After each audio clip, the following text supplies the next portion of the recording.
Hey guys, this is Ravi from Tech Shack, and today we got some exciting news from Sony. So Sony reached out to us by showing us the controller design, and initial impressions are, wow, it looks amazing. I do have a couple of questions that will be going on during this session.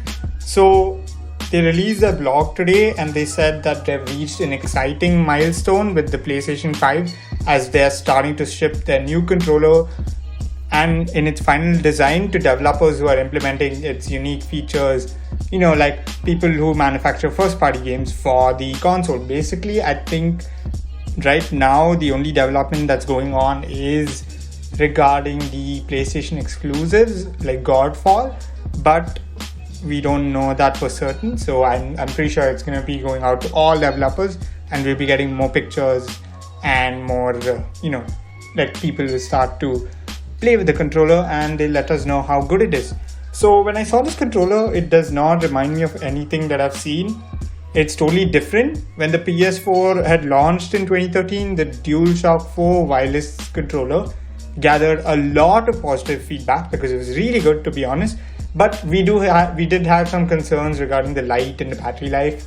But we were happy to see that it was rechargeable. I had switched from an Xbox 360 to this, so I was really happy to see the inclusion of, rechargeable batteries even in the PS5 controller.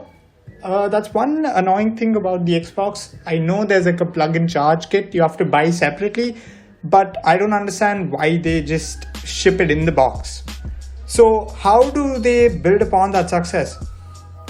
After thoughtful consideration, this is their own words, we decided to keep much of what gamers love about DualShock 4 intact while also adding new functionality and refining the design. Okay, so that sounds pretty cool.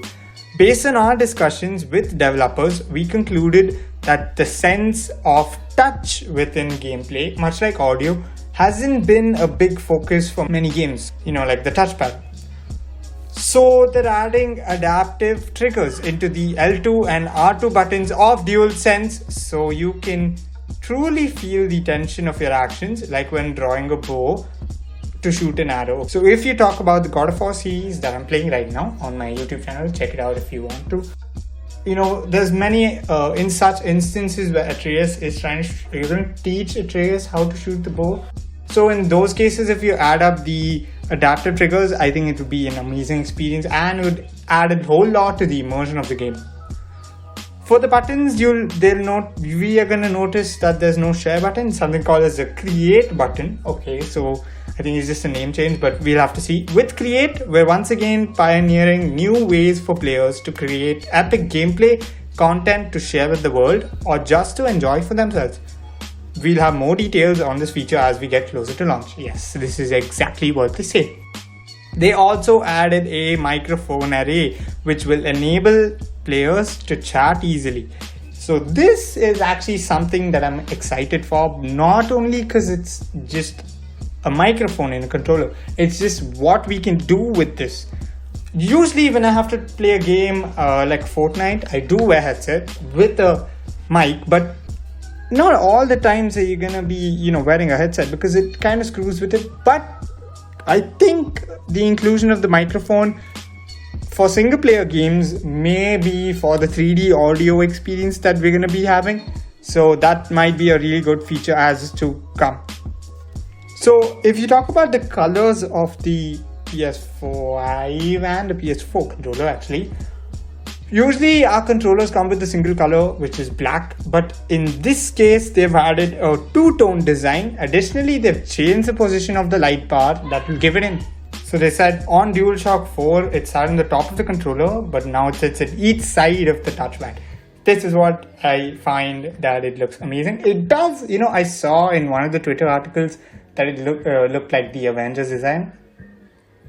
Possibly we can have an Avengers edition with this. When it comes from PS5, we can have like an Avengers edition, but sadly no. I did see some pictures from Boss Logic, who posted out custom Ethan artist basically, and he does all that. I put it up if I can. I'm not sure, but I think I can. But yeah. So they have also give an explanation as to what the controller's name is. It is not a DualShock controller. It's more of a DualSense. It sounds funny, but never mind. They say DualSense marks a radical departure from our previous controller offerings and captures just how strongly we feel about making a generational leap with PS5. The new controller, along with the many innovative features in PS5, we'll have to see about that, will be transformative for gamers and games, continuing our mission at PlayStation to push the boundaries of play now and in the future. To the PlayStation community, I truly want to thank you for sharing this exciting journey with us as we head towards PS5's launch in holiday 2020. We look forward to sharing more information about PS5, including the console design, in the coming months. So that's a statement given by Jim Ryan, who is the president and CEO of Sony Interactive Entertainment. First impressions of this controller is, oh my god, it's so good.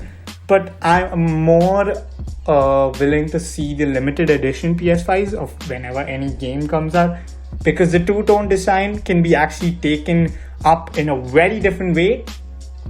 I'm waiting for that. I'm also waiting for the PS5, because if this is white and black, there has to be some sort of indication that the PS5 also is going to be white and black. Because whenever you buy a special edition PS4, whatever controllers colors are, it used to be there on the PS4. So we'll have to see that, and I'm actually waiting for this. This actually hyped me up. When I saw this, I was like, no way.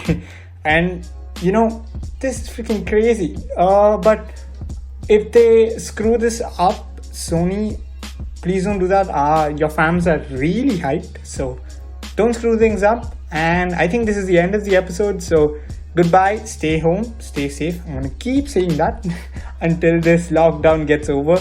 I know most of you are all like, No, God!